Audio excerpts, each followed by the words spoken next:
Much. So I know that you have been outspoken about HR 40, getting the study through on reparations. Is there a specific form of reparations, though, that you support based on your research and your advocacy?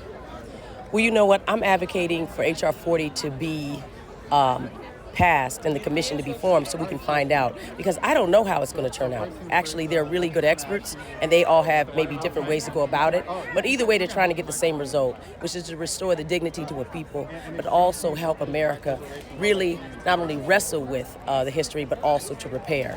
And so, no, I can't make recommendations, but I do know that that needs to be passed so people can get in there and find out what needs to happen. And in San Francisco, for example, they've got their study going on, and someone even recommended the $5 million per, and that's been getting a lot of headlines. Yes.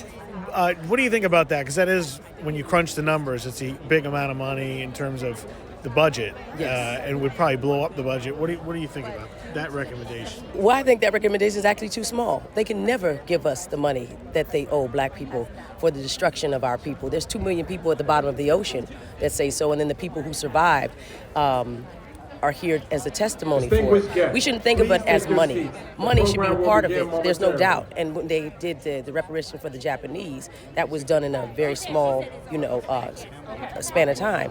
But over 200 years of slavery and 400 years we've been here with the terrorism and everything, no one can give us a dollar amount. But we do need to start to talk about money. When we do our wars, somebody puts a budget behind it. And America is nothing if not built by the economy of free labor that was from the backs and blood from many lives lost. So I'm not worried about that number. It doesn't scare me. I think what should scare America is how much it's costing us not to invest in the people that are old, but also in the least of these. We need to start to realize that the reparations that's happening is not for black people. It's for white people too. It's for brown people too. It's for everyone. Because whatever this nation is, it's a collective thought now. And the idea of it is a beautiful thing.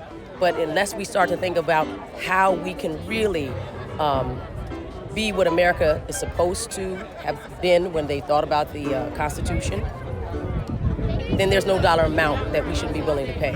But again, we're not talking about money, we're talking about restoration and repair for all of us. What is that? And why do you think the study hasn't passed yet? Because it was introduced over 40 years ago by Congressman Conyers. Almost 40. Got it. Yeah. What do you think about why it hasn't been done that's yet? a good question. I asked somebody, I said, what's going on? They said, well, they're afraid of what they're going to find.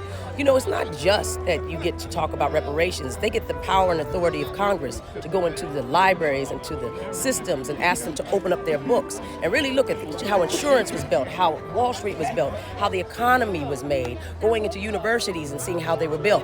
That's what's happening. So, that gives them the power of and the authority of the United States government, and that's no small thing. People are afraid what they will find, but we shouldn't be afraid.